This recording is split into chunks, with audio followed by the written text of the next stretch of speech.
Bonjour à tous. Alors, je déploie mes affaires. Bon, c'est là. Voilà.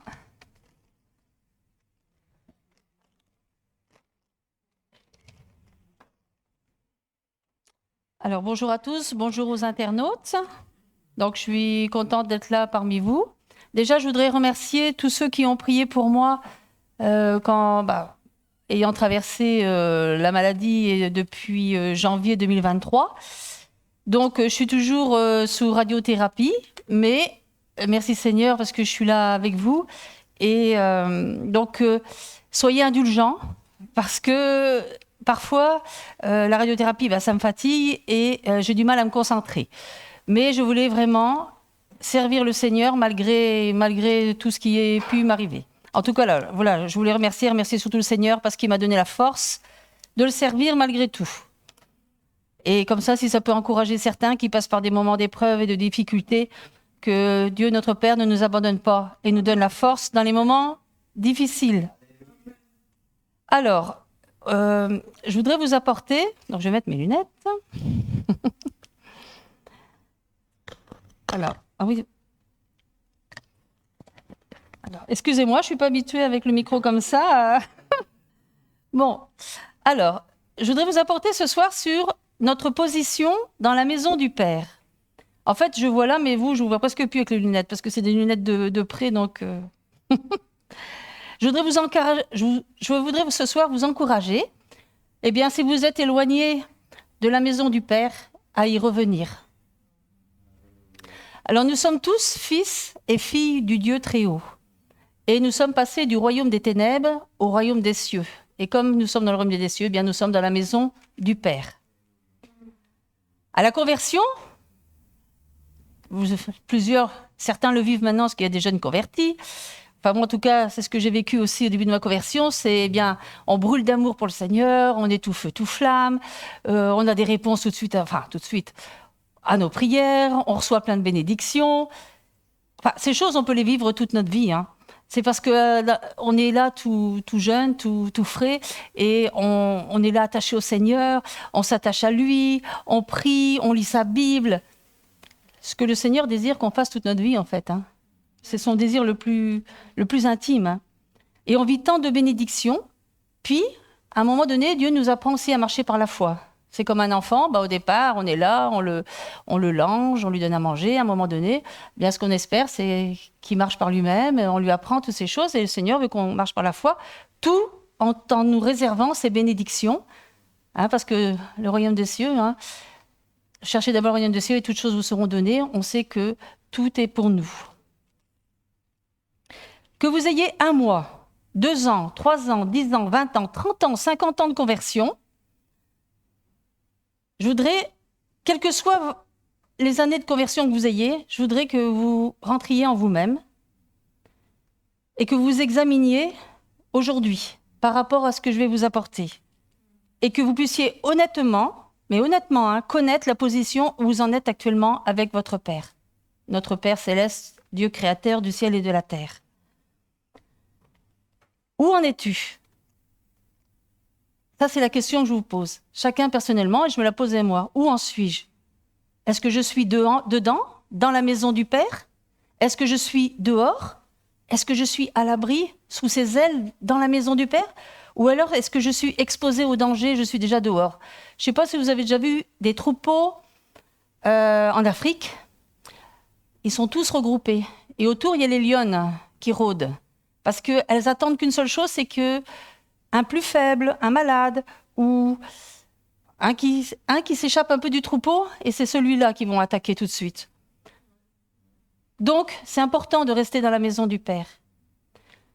Je vais citer 3 cas ce soir, 3 cas de chrétiens qui sont, oui, dans la maison du Père, ou soit à l'extérieur, ou qui reviennent. Alors, on va lire pour ça Luc 15, 11 à 24, et on va commencer par le premier cas, du verset 11 à 16. C'est l'histoire du fils prodigue, tout le monde connaît cette histoire, enfin cette parabole. Je vais vous le lire. Il dit encore, donc c'est Jésus qui parle, un homme avait 2 fils. Le plus jeune dit à son père, Mon père, donne-moi la part de la fortune qui doit me revenir. » Et le père leur partagea son bien. Peu de jours après, le plus jeune fils rassembla tout ce qu'il avait et partit pour un pays lointain. Donc, vous devez bien vous douter qu'il n'a pas pris cette décision du jour au lendemain. Cette décision, elle était déjà ensemencée dans son cœur, où il dissipa sa fortune en vivant dans la débauche. Non seulement il avait le désir de partir, mais en plus, l'héritage que son père lui a donné, parce que à cette époque-là, un héritage était important, et ça devait aller de père en fils, et ça devait rester dans la famille. Et là, il a tout dilapidé, parce que son père avait des biens, et il a vendu les biens, sa part de biens, pour le dissiper avec des prostituées, avec des amis, à faire la fête, tout ça, et à vivre dans la débauche. Et nous, on a un héritage spirituel. Et quand on est dans la maison du Père, quand on s'en va comme ça, cet héritage spirituel, on le dilapide aussi. Notre foi, parfois, on n'a plus de foi. Il y a toutes ces choses que Dieu nous a données en abondance. Quand on part comme ça, quand on laisse le Seigneur, toutes ces choses qu'on a reçues peuvent aussi se dissiper. Lorsqu'il eut tout dépensé, une grande famine survint dans ce pays et il commença à manquer de tout. Il se lia avec un des habitants du pays qu'il envoya dans ses champs faire paître les pourceaux. Vous imaginez ? Le cochon, c'est l'animal impur. Et vraiment, il était au fin fond de tout, là. Donc, non seulement il n'avait rien à manger, mais en plus, il devait garder un troupeau de pourceaux. Il aurait bien désiré se rassasier des caroubes. Alors, les caroubes, c'est le fruit du caroubier. Ça contient une pulpe d'une saveur un petit peu douceâtre, quoi. Mais personne ne lui en donnait. Donc, on va s'arrêter là pour le premier cas. Est-ce que comme le fils, qui là est parti, vous êtes encore dans la maison du Père, mais lui, votre cœur, il est loin. Loin du cœur du Père. Est-ce que tu as déjà un pied dans le monde ? Parce que là où sera ton trésor, là aussi sera ton cœur. Marc 4, versets 16 à 19 nous dit « Et de même, ceux qui ont reçu la semence, dans des endroits pierreux, ce sont ceux qui entendent la parole et la reçoivent aussitôt avec joie. Mais ils n'ont pas de racine en eux, en eux-mêmes. Ce sont les hommes d'un moment, et dès que survient la tribulation ou la persécution, à cause de la parole, ils y trouvent une occasion de chute. » Est-ce que ça vous est jamais arrivé d'être moqué ? D'avoir des persécutions? C'est sûr qu'on n'est pas persécuté comme dans certains pays où ils sont même tués pour leur foi. Mais parfois, nous, on vit des persécutions au travail parce qu'il y a des personnes qui se moquent. Est-ce que c'est une occasion de chute ? Mais ça peut être une occasion de chute. Il y a certains chrétiens qui, à un moment donné, ont commencé, allez, on rigole, c'est des histoires salaces, c'est des choses comme ça, et puis le chrétien, il se met au niveau des autres, et puis il commence aussi à rigoler des petites blagues comme ça, et puis après, on se sent pas bien vis-à-vis du Seigneur. Et ça peut être une occasion de chute, parce qu'il peut être entraîné dans le monde par des personnes qui se moquent de Dieu. Ça peut être aussi une jeune fille ou un jeune homme qui rencontre quelqu'un qui n'est pas chrétien et qui l'amène à rentrer aussi dans le monde. Ça peut être aussi des persécutions, ça peut être des tribulations. D'autres ont reçu la semence parmi les épines. Ce sont ceux qui entendent la parole, mais les soucis du monde, la séduction des richesses et l'invasion des autres convoitises étouffent la parole et la rendent infructueuse. Donc là, on parle de quelqu'un qui est encore dans la maison, mais qui a déjà son cœur prêt à partir, qui a déjà ce désir de quitter la maison du Père. Pourquoi ? Parce qu'il est séduit par ce qui est dehors, par les convoitises, par tout ce qui brille dehors. Mais ce qui brille ne dure qu'un temps. Un jour, toutes ces choses disparaîtront. Les vrais trésors qui resteront, ce sont ceux qui sont célestes.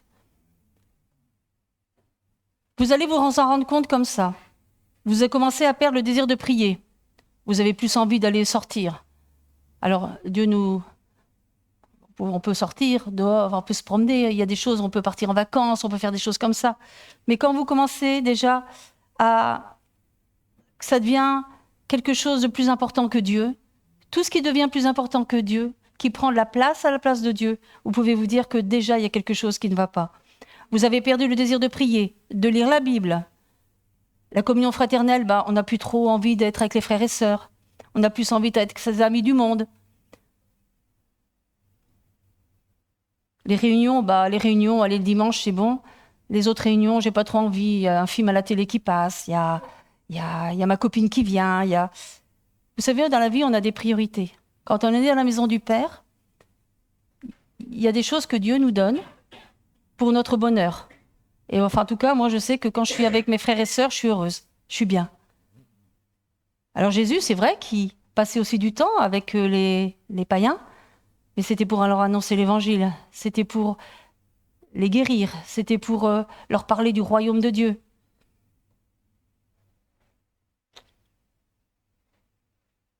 Votre cœur a d'autres trésors. Et le diable a déjà endurci votre cœur. Ou le diable a déjà endurci ton cœur. Le Père, c'est pas écrit dans l'histoire, mais à mon avis, il a dû dire à son fils de rester. À mon avis, il a sûrement pas dit, allez tiens, je te donne tout de suite ce que tu demandes. Un père, on voit qu'il aime son fils, il a dû dire, écoute, mon fils, reste, tout ce qui est là est à toi. Je veux pas que tu partes comme ça. Sachez qu'en tout cas, que le cœur de Dieu, c'est pas que vous partiez de sa maison. Mais son cœur était endurci, parce qu'il avait vraiment le désir de partir, de voir autre chose. Son cœur était déjà... Il connaissait pas son père, en fait. Et son désir à lui, c'était d'aller dehors, d'aller faire la fête, s'amuser. Il a dilapidé tout son héritage. Et vous, et toi, ton héritage spirituel, est-ce que tu, déjà, as cette intention de quitter la maison du Père et de dilapider ton héritage spirituel? Luc 9, 62 nous dit « Quiconque met la main à la charrue et regarde en arrière n'est pas bon ou utilisable pour le royaume de Dieu. » Quand on est comme le Fils, prêt à partir de la maison du Père, je ne parle pas forcément d'une église, de toute façon, quand vous quittez la maison du Père, quand vous quittez cette relation avec le Père, avec Dieu, vous quittez forcément vos frères et sœurs, vous quittez l'église, vous quittez ce cocon, quand je dis ce cocon, cette famille. L'orgueil de se dire, non, moi je sais ce que je dois faire, de toute façon, je fais ce que je veux quand je veux, personne n'a rien à me dire. L'obstination, on est obstiné. On a beau avoir les conseils d'un frère ou d'une sœur, non, rien n'est fait. On a décidé de partir, on partira. La séduction, on est séduit. On est séduit par l'extérieur, on est séduit par tout ce qui brille. On est séduit par d'autres personnes du monde. Et tout ça, ça mène à la ruine. On le voit, on le verra par la suite d'ailleurs. La personne qui vit ça retournera ce qu'elle a vomi. Mais Dieu est amour. Heureusement, merci. Dieu est amour et justice. Il est droit et vérité. Et son plus grand désir est de marcher avec nous. Et on le voit dans le jardin d'Éden. Dieu marchait tous les soirs avec Adam et Ève et il leur parlait. Et le cœur de Dieu, c'est de marcher avec nous, c'est de nous parler. C'est cette intimité avec lui. Et souvent, c'est ce qu'on oublie. On passe plus de temps dans des choses futiles que de marcher avec lui. Que d'être avec lui, que de parler avec lui, que de lui poser les questions, lui dire « Seigneur, que veux-tu que je fasse? Comment veux-tu que je fasse les choses? Aide-moi, dis-moi, qu'est-ce que tu veux? Comment tu veux que je te serve ?» Parfois, on est plus intéressé à se faire servir qu'à servir le Seigneur. Mais Dieu, son cœur de Père, c'est de nous mettre à l'abri, sous ses ailes. Et il veut nous mettre à part. Ça, c'est la sanctification. Ce qui n'est pas toujours facile parce que souvent, ça fait mal. Parce que ça donne ça coûte. Ça a un prix. C'est des sacrifices. Mais Dieu est saint et il ne peut supporter le péché. C'est pourquoi, dans son amour de Père, il a donné Jésus-Christ, son Fils, afin que quiconque croit en lui ne périsse pas, en Jésus ne périsse pas, mais qu'il ait la vie éternelle. Et Dieu nous aime. On est la prunelle de ses yeux. C'est dans sa parole, c'est écrit dans l'Ancien Testament qu'on est comme la prunelle de ses yeux. Notre part, c'est de l'aimer de tout notre cœur, Ça, vous le savez, vous connaissez aussi ce verset. Tu aimeras le Seigneur de tout ton cœur, de toute ton âme et de toute ta force. Mais toi qui es dans la maison du Père et qui as envie de partir, rentre en toi-même. Où est ton cœur? Où il est ton cœur? Où est ton âme? Où est ta force? De quoi es-tu animé? Ton cœur, il est animé de quoi? Ton cœur, il va vers quel penchant? Et ton âme, tes émotions, ton âme. Est-ce que ton âme bénit l'Éternel comme elle le bénissait au début de ta conversion? Oui, mon âme bénit l'Éternel. Mon âme se réjouit en toi. Et ta force? Où est ta force? Où la mets-tu? Qu'est-ce qui te donne de la joie et du bonheur actuellement? Qu'est-ce qui te donne de la joie? Est-ce que c'est de lire la parole?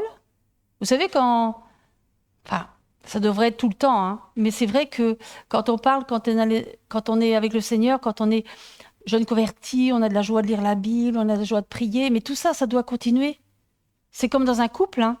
Si vous entretenez pas l'amour et le feu entre vous, à un moment donné, ça va devenir banal, quoi. Enfin, voilà, vous allez être deux personnes ensemble, mais l'amour, ça s'entretient. Et avec le Seigneur, c'est quelque chose aussi. Eh bien, cette joie, on doit la garder avec le Seigneur. Les moments où on lit la Bible, les moments où on prie, ça doit devenir une joie. Et si on perd cette joie, dire au Seigneur, Seigneur, donne-moi cette joie, donne-moi cette... Mais si vous avez vraiment votre cœur attaché au Seigneur, cette joie va revenir. Alors, si tu es dans ce cas, que tu as déjà l'intention, que tu as un pied dans le monde et un pied dans la maison du Père, de toute façon, c'est écrit dans la parole que les tièdes, il les vomirait de sa bouche. Il vaut mettre froid ou bouillant. Mais si tu es dans ce cas, écoute bien, Dieu t'aime. Dieu t'aime. Je veux parler aussi aux internautes. Et il ne veut pas que tu te perdes. Ça, c'est sûr. Comme le Père, avec son Fils, il voulait surtout pas qu'il se perde. La preuve, c'est que s'il a vu son Fils revenir sur le chemin du retour, c'est qu'il l'attendait. C'est qu'il avait l'espoir de le voir revenir.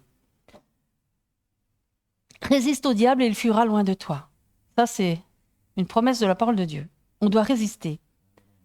Si tu pars, sache que tu vas vers la ruine.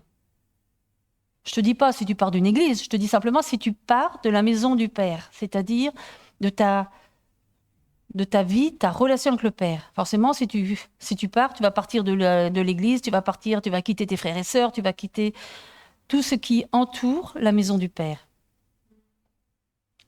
Il faut que ton âme, ton cœur, ta force soient au service de Dieu. Dans Matthieu 16, 26, il nous est dit « Que servirait-il à un homme de gagner le monde s'il perd son âme ?» C'est vrai, quand on quitte la maison du Père, à quoi ça sert c'est pour aller dans le monde de toute façon. Il n'y a pas 36 solutions. Hein. Il y a soit vous êtes dans le camp du Père, ou soit vous êtes dans le camp de l'ennemi. Il n'y a pas de source. Je veux dire, il n'y a pas une autre source. Matthieu 16, 26 nous dit « Que servirait-il donc à un homme de gagner le monde entier s'il perd son âme ?» Je me reprends. « Reviens à Dieu, prends du temps avec lui. » C'est ce que je vous encourage. Revenir à Dieu, prendre du temps avec lui, il n'est pas trop tard. Et n'endurcis pas ton cœur. Vous savez, il y a un verset qui dit que quand la maison a été nettoyée, qu'il faut veiller, parce que sinon on retombe 7 fois pire. Moi, j'en ai fait l'expérience. Avant vraiment ma réelle conversion où je suis née de nouveau, j'ai fait 2 expériences et 2 fois je suis tombée 7 fois pire. Quand je vous dis que je suis tombée 7 fois pire, c'est vraiment 7 fois pire. Parce que j'ai vécu plus, sur mes émotions, il n'y avait pas une réelle conversion, et puis après je suis repartie de la maison du Père. Alors là, je suis retombée 7 fois pire. Et après, je suis revenue, parce que voilà. Mais il y avait, dans mon cœur, c'était, je ne veux pas dire que c'était pas sincère, mais il n'y avait pas une nouvelle naissance. Et le jour où vraiment, moi-même, j'ai dit maintenant, je me mets à genoux, où j'ai crié, j'étais au fond du puits, où je me suis mis à genoux et j'ai crié au Père. Et là, j'ai demandé pardon, où j'ai réalisé ce que Jésus avait fait sur la croix de Golgotha, où j'ai décidé de le suivre, coûte que coûte, et de jamais revenir en arrière. Là, vraiment, ma vie, elle a changé. Et jamais plus je voudrais revenir de là où je viens.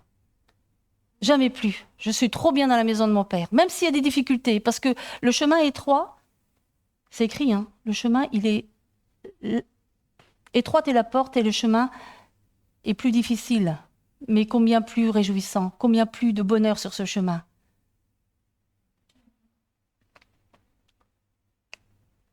Donc à ces signes, vous allez le voir. Vous allez avoir un manque de relation avec Dieu, un manque de lecture de la parole de Dieu, plus de communion fraternelle.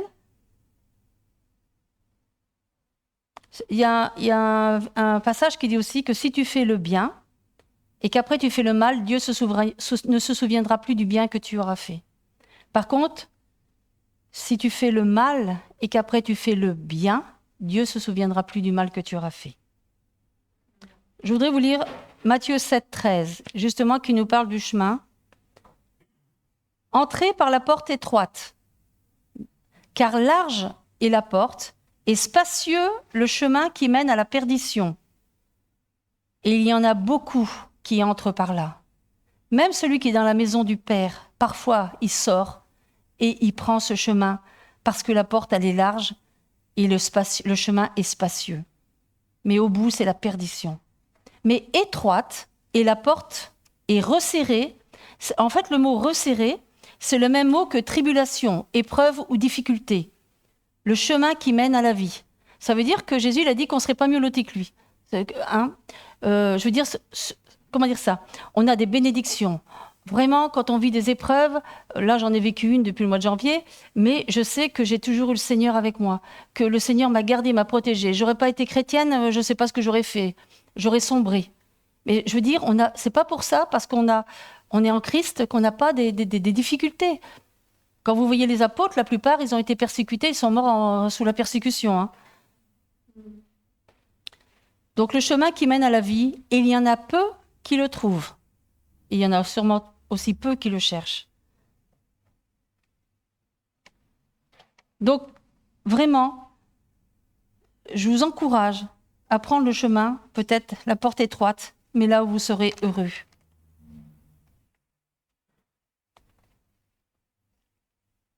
Dans Daniel 11, 32, il est écrit « Il séduira par des flatteries les traites ».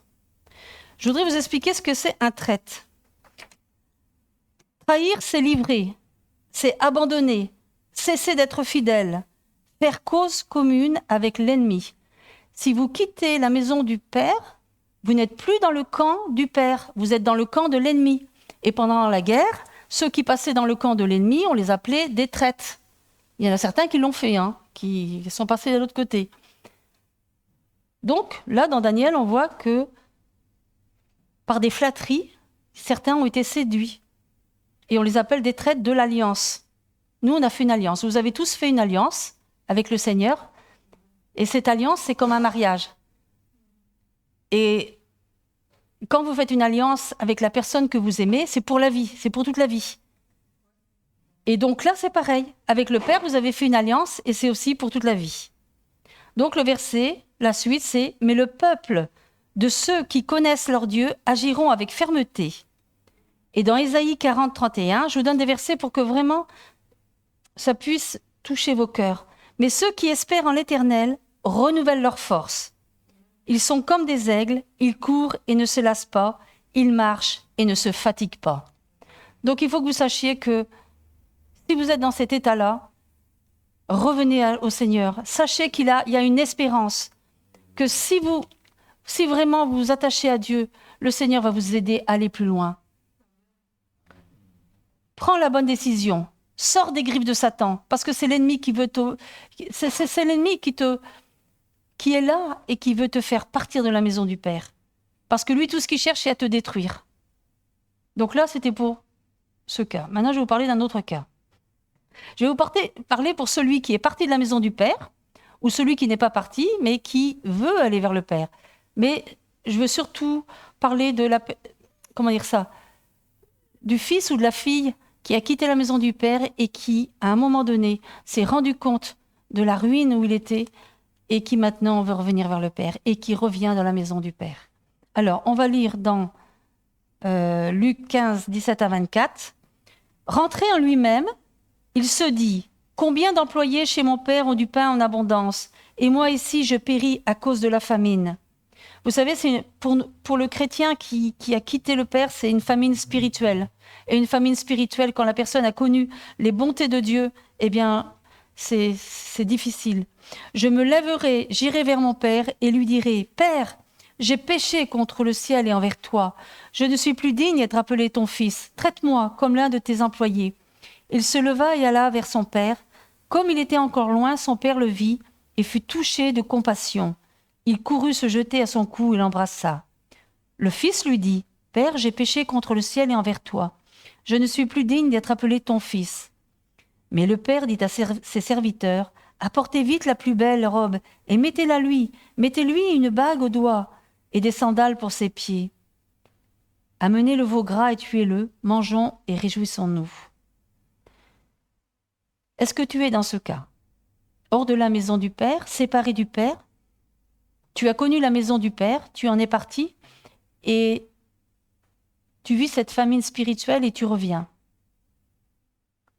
Mais tu penses être tout juste accueilli par le Père. Alors tu te trompes. Parce que dans le ciel, il y a plus de joie pour un seul pécheur qui se repent que pour 99 justes.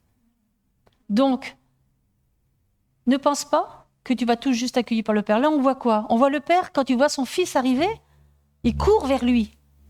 Et on dit que Jésus, que le Père, il est là, il attendait son fils, et que Jésus, c'est pareil.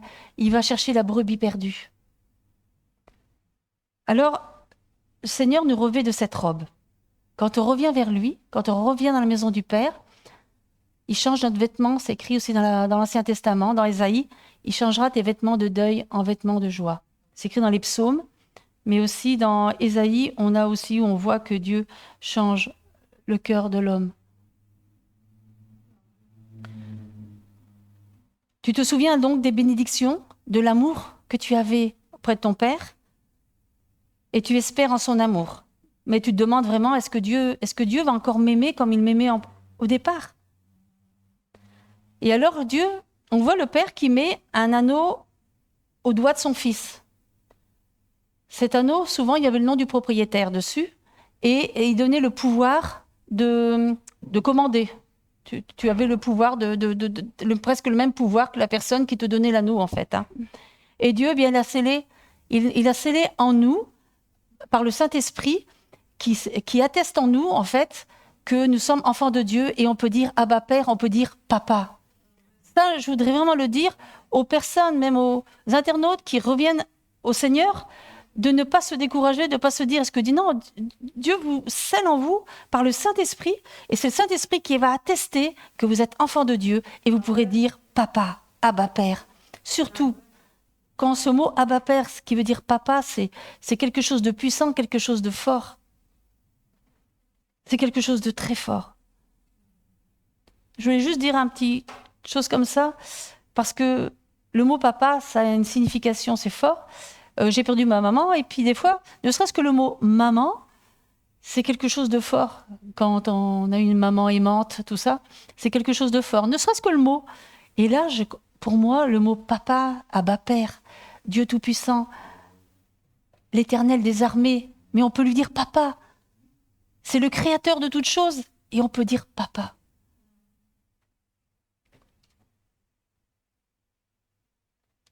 Donc Dieu te pardonne. Il te mit un habit de fête. Dans le psaume 32, il est dit « Tu as changé mon deuil en allégresse. » Il te met un anneau, un sceau, c'est ce que je vous disais. 2 Corinthiens 22 nous dit « Il nous a aussi marqués de son sceau et a mis dans nos cœurs les arts de l'esprit. » Les arts, ce sont les gages de notre héritage, en fait. Notre héritage, il est là-haut. Le Père lui met un habit de fête. Un anneau, la réconciliation. L'anneau représente aussi la réconciliation. Donc, à un moment donné, celui qui revient, on voit dans le Fils prodigue, il a une prise de conscience. Il se rend compte qu'il est loin du Père, qu'il est vraiment là, affamé, comme nous, on peut être affamé spirituellement, et qu'on se dit, mais j'étais tellement bien, et là, je me rends compte que j'ai tout perdu. Donc, il prend une résolution. C'est-à-dire qu'il se dit, maintenant, je vais aller vers mon Père. Je vais retourner, même si je suis comme un serviteur, tant pis, mais au moins, je reviens dans sa maison. Et parfois, on a cet état d'esprit, alors que le Père, il attend simplement de nous retrouver comme son fils, comme sa fille. Il y a la repentance, bien sûr. À un moment donné, il faut se repentir, demander pardon d'être parti, d'avoir quitté la maison. Il y a le retour, la réconciliation, la joie, et après, il y a des réjouissances. On doit gravir la montagne. Ne plus la descendre, plus jamais. Pour celui qui a descendu la montagne un jour, il faut gravir maintenant la montagne et ne plus en redescendre. Et il faut se pardonner soi-même. Parce que j'ai déjà vu des chrétiens, parfois, qui ont eu du mal, qui, en revenant dans la maison du Père, se demandaient vraiment si... Ils ne se pardonnaient pas eux-mêmes. Ils se demandaient vraiment, est-ce que je vais pouvoir retrouver ce que j'ai perdu, revivre les mêmes choses? Alors que pour Dieu, il n'y a rien qui change. Ses bontés, ses cadeaux, ses bénédictions sont toujours les mêmes. Le Seigneur, quand on lui demande pardon, il oublie. C'est effacé. C'est au fond de la mer. C'est vraiment, c'est oublié. C'est dans l'Ancien Testament, ça recouvrait, quand on faisait des sacrifices, ça recouvrait le péché. Là, les péchés sont effacés. Dieu n'y pense même plus. C'est souvent l'homme qui y pense. C'est souvent l'homme qui se condamne soi-même. Alors que le pardon, il est fait. Dieu ne voit plus rien. On doit être heureux de savoir que Dieu se réjouit de nous revoir. Et parfois, certains se disent, mais est-ce que je pourrais encore servir? Parce que parfois, quand ils ont quitté la maison du Père, ils avaient un service, une mission que Dieu leur avait donnée. Et ils se demandent encore, est-ce que je pourrais encore servir? Mais bien sûr. Pourquoi vous ne pourriez pas encore servir? Pourquoi tu ne pourrais pas encore servir? Dieu a des bénédictions en réserve.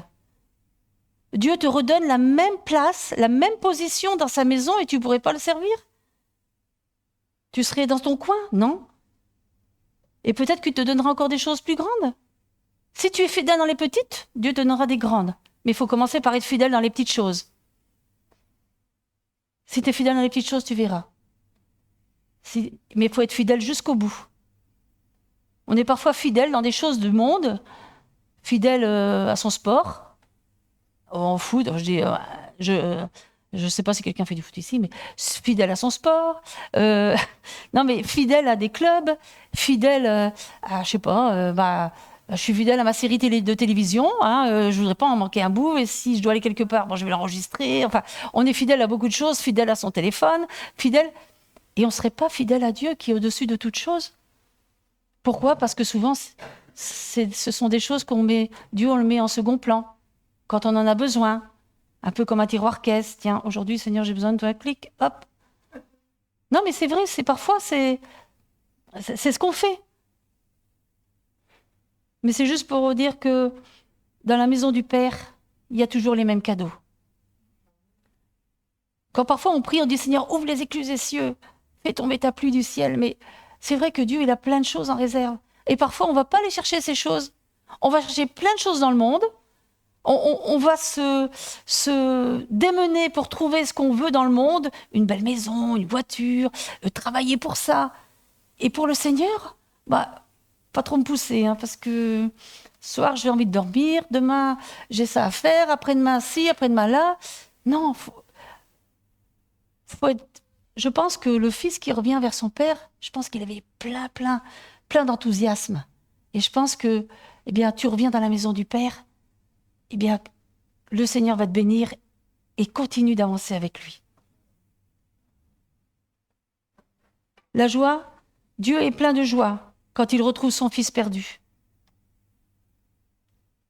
Et comme on disait tout à l'heure, si tu as fait le mal et maintenant que tu fais le bien, Dieu ne se souviendra plus du mal que tu as fait. Et Dieu changera le mal en bien. Il peut même te donner à rattraper le temps perdu. Parce que pour Dieu, un jour, c'est comme 1000 ans comme un jour. Alors, s'il avait prévu de faire une formation de toi, te former pendant 10 ans, peut-être qu'il va le faire en 1 an.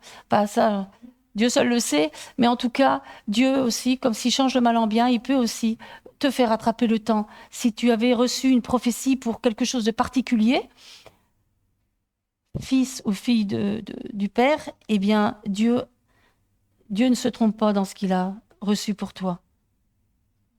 C'est vrai que parfois, nous, on loupe le coche, mais si on revient dans la maison du Père, Dieu nous redonnera même peut-être bien plus que ce qu'on espère. Alors laisse ce sentiment de culpabilité et sache que tout est effacé.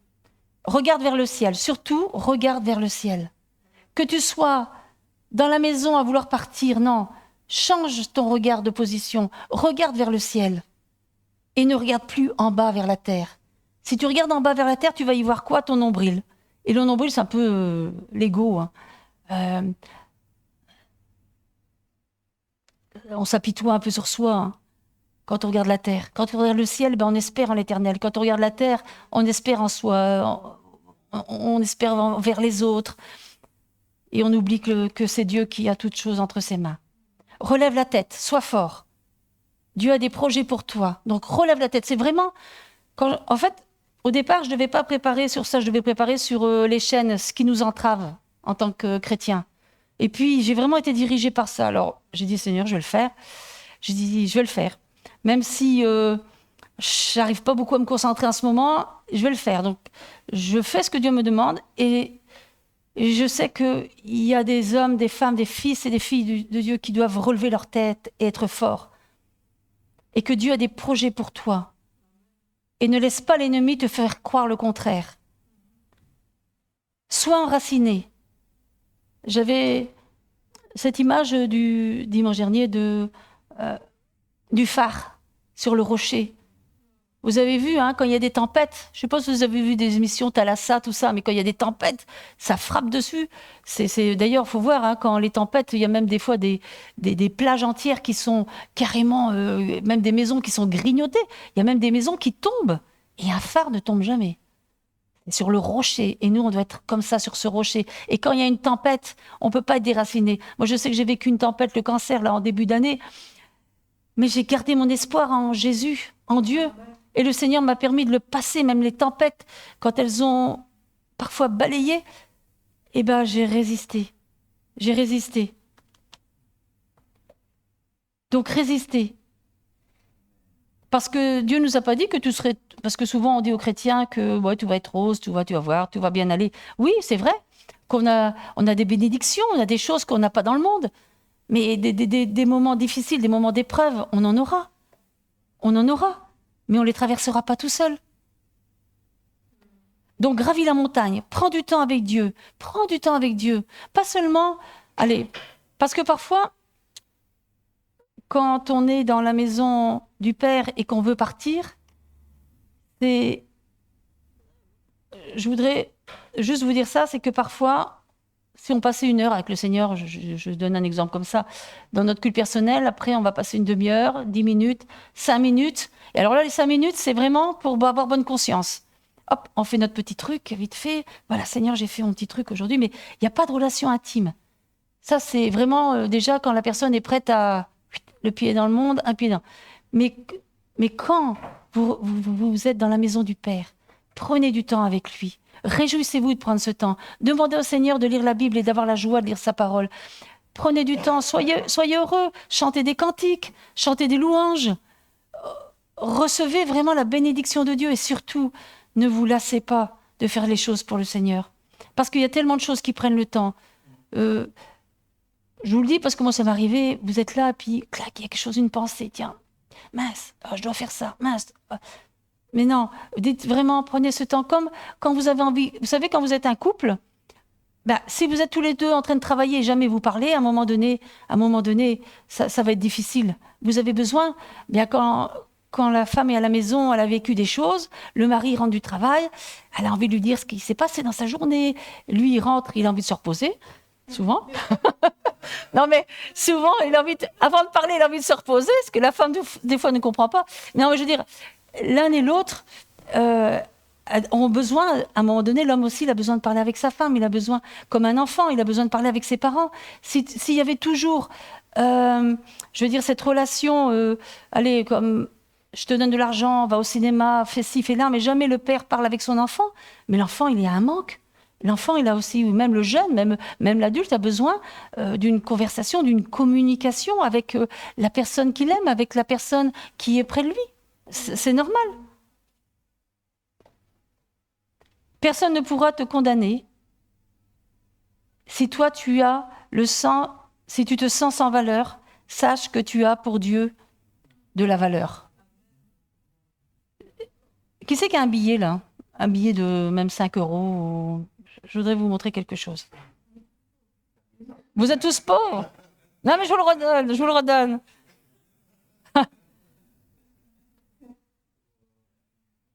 En tout cas, sois fidèle et reste toujours dans la maison du Père. Ah bah, bien de 5 ans, je m'en dis pas autant, merci. Non, ah bah, attends. Bon, voilà. Non, c'est juste pour... je m'appelle pas Gainsbourg, je vais pas le brûler. Attends. Non, voilà. Non, mais c'est pour vous faire comprendre quelque chose. Celui qui est parti, qui revient dans la maison du Père parfois, il est comme ça. Il est... mais non, mais attendez, il est comme ça. Il est froissé, il est abîmé. Ben, Dieu va le restaurer, d'accord? Mais quand il arrive comme ça, qui c'est qu'en voudrait? Si je le donnais là, qui c'est qu'en voudrait? Ah? Pourquoi? Pourquoi? Pourquoi? Parce qu'il a la même valeur. Même s'il est froissé, abîmé, même s'il avait été sali, que je ne marcherais pas dessus aujourd'hui, mais non, mais j'ai jamais marché dessus. Non, mais même si je marchais dessus plein de boue et tout, il garde la même valeur. Vous êtes d'accord avec moi? Et pour Dieu, même si on arrive froissé, abîmé, mais Dieu, pour lui, on a la même valeur. Et il va nous restaurer. Tiens, Antoinette. Hein?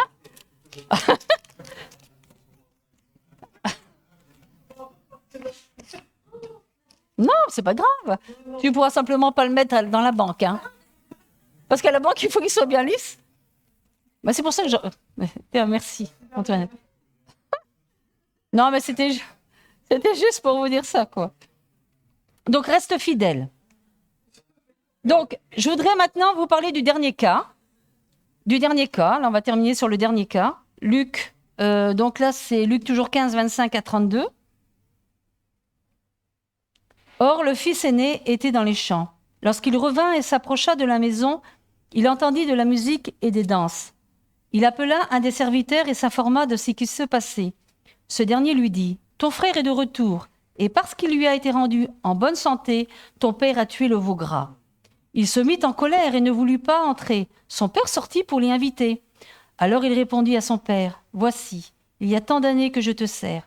Jamais je n'ai désobéi à tes ordres, et à moi jamais tu n'as donné un chevreau pour me réjouir avec mes amis. Mais quand ton fils que voilà est arrivé, celui qui a dévoré ton bien avec des prostituées, pour lui tu as tué le veau gras. Toi, mon enfant, lui dit le père, tu es toujours avec moi, et tout ce que j'ai est à toi. Mais il fallait bien se réjouir et s'égayer, car ton frère que voilà était mort, il est revenu à la vie. Il était perdu, il est retrouvé. » Quelqu'un qui a son identité en Christ, qui connaît le Père, n'aura pas le problème du fils aîné. Pourquoi? Parce qu'il sait que tout ce qui est dans la maison du Père, toutes les bénédictions, il en profite. Et il ne va pas être jaloux de son frère. Au contraire, il va être là pour l'aider, pour le soutenir, pour l'aider à revenir, à vraiment se sentir bien en revenant dans la maison de son Père. Toi, le fils et la fille, toujours fidèles à la maison du Père. Comment vois-tu le retour de ton frère? Comment est-ce que tu vois, je parle à la personne qui pourrait avoir du mal à accepter le retour de son frère ou de sa sœur. Tu dois l'aimer, le regarder comme le Père l'accueille. Et tu dois l'accueillir avec joie. Ou alors tu es jaloux. Dans quel cas es-tu? Ou alors tu es jaloux. Jaloux, souvent on voit les jeunes convertis ou ceux qui reviennent, ils vivent plein de choses. Des fois, j'écoute Quentin, je suis contente d'écouter.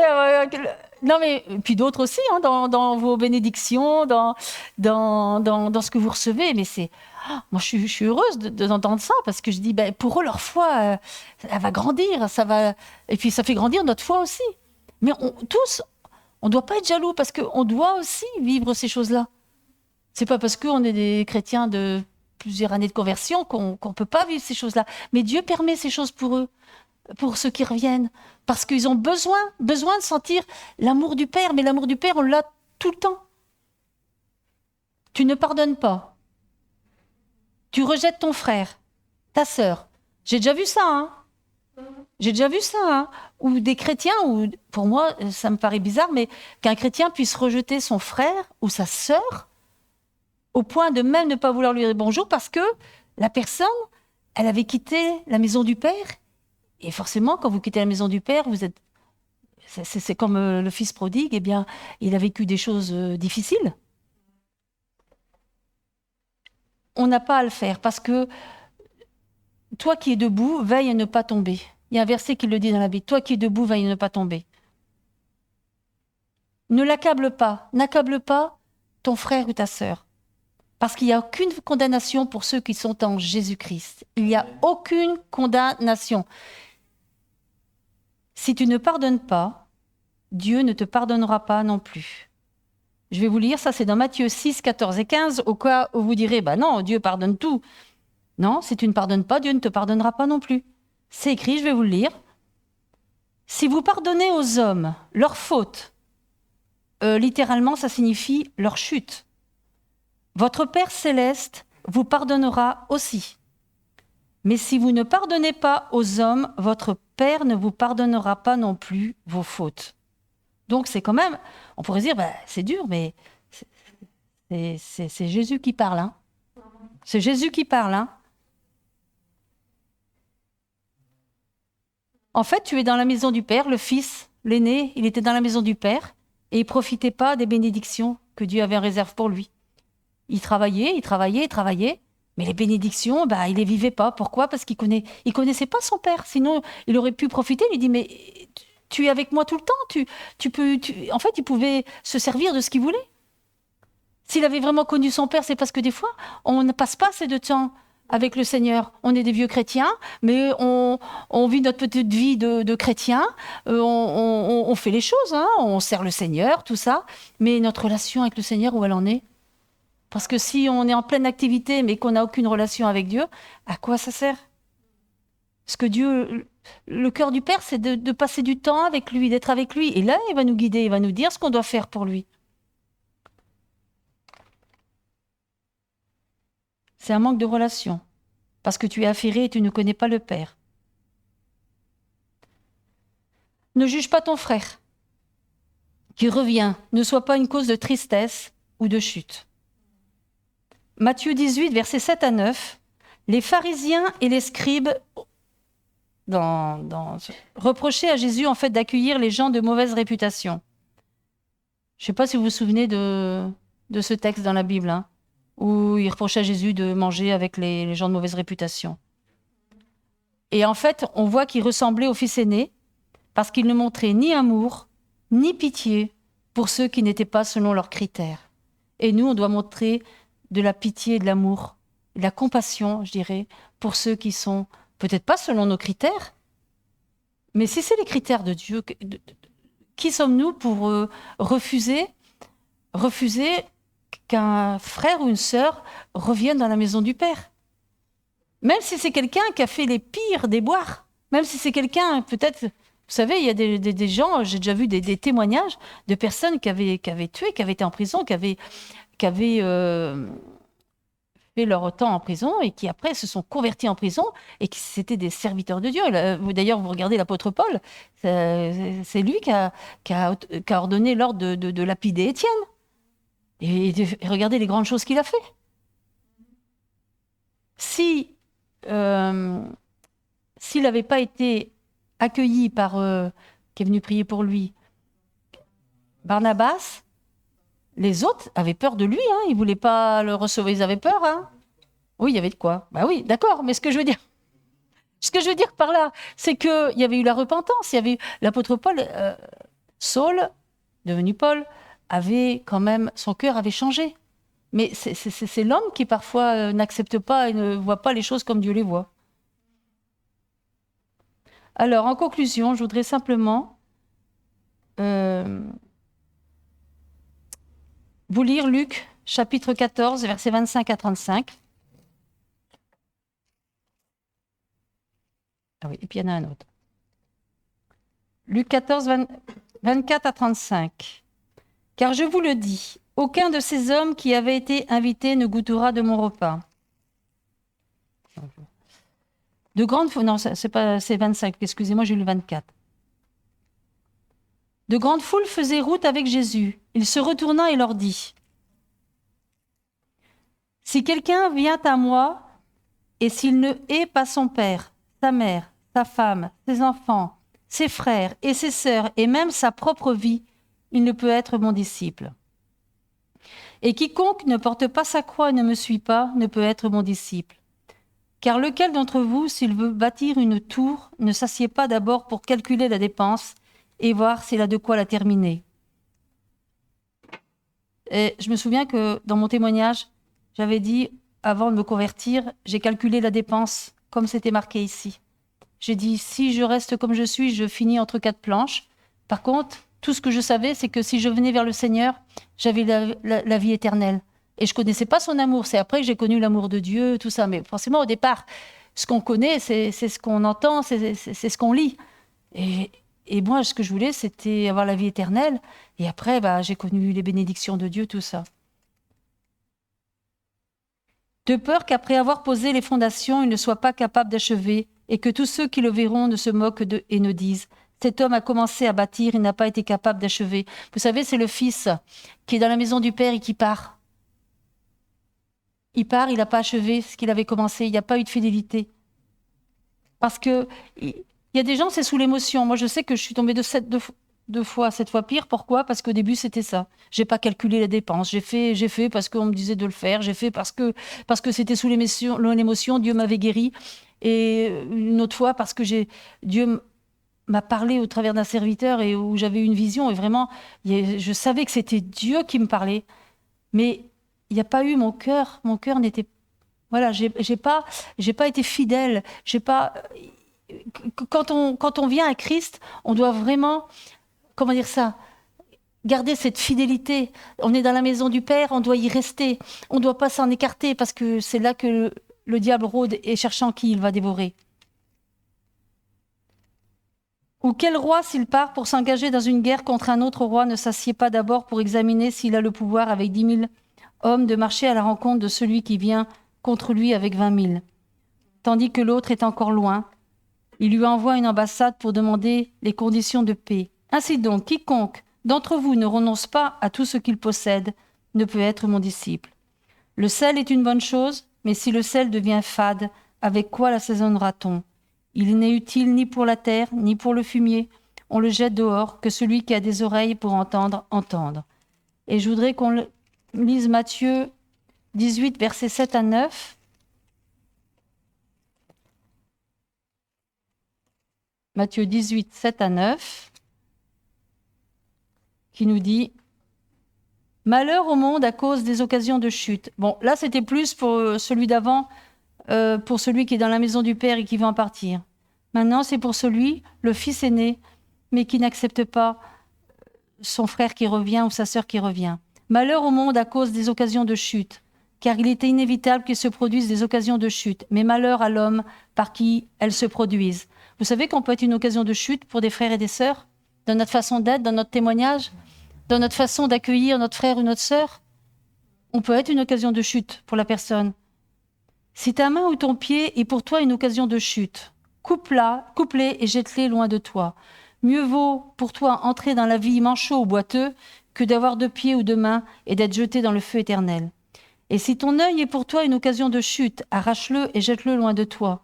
Mieux vaut pour toi entrer dans la vie borgne que d'avoir 2 yeux et d'être jeté dans la géhenne de feu. Bien sûr, ça c'est des images, mais ça veut dire ce que ça veut dire. S'il y a quelque chose dans ta vie qui est une occasion de chute, jette-le. Si tes pensées, c'est une occasion de chute, eh bien, demande la délivrance. Enfin, vous savez ce qui peut être une occasion de chute dans vos vies. Si c'est la télé, si c'est l'ordinateur, si c'est le téléphone, eh bien, quand je dis jette-le, eh bien, éteins, arrête de regarder ce qu'il ne faut pas. Si sur Internet, tu regardes des choses, eh bien, éteins. Gardez-vous de mépriser un seul de ces petits. Car je vous dis que leurs anges dans les cieux voient continuellement la face de mon Père qui est dans les cieux, car le Fils de l'homme est venu sauver ceux qui étaient perdus. Donc, suivre Jésus a un prix.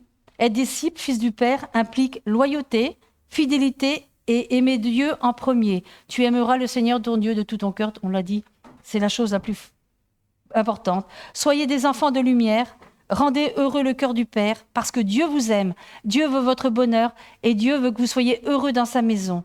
Soyez vrais. Ce sont les violents, et ça je voudrais vous le laisser en dernier, ce sont les violents les déterminés, les persévérants, qui s'emparent du royaume de Dieu. Voilà, c'est ce que je voulais vous partager. Soyons des violents pour le Seigneur. On est dans ce cortège de la victoire. Hein? On ne doit pas être abattu. On est dans le cortège de la victoire et Jésus est devant nous. Voilà, je vous souhaite une bonne nuit. Hop. Et je vous remercie.